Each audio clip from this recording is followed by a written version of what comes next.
food with no steps skipped. First of all, you just want to get a container and find you some soil. This was some old soil I had left over. Take that soil, put it into your container, make sure to mix it in, get it all right.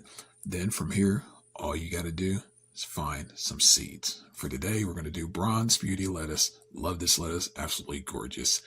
Take the seeds, got a few in my hands. Since we only want one, but we want to overseed to make sure we get one, we're going to plant those seeds, mix it in the soil thoroughly so they make good contact. Now, if you need to, you can water it. This was already moist, but make a plant marker because I promise that if you don't, you won't remember what you grew. Put the marker in the container, and then in just a few weeks, look at what we have. Seriously, isn't this gorgeous? You have officially in 7 steps started growing your own food. Don't let anybody tell you that it's complicated. If you like this, make sure to follow me for more and also click the link to join my new community.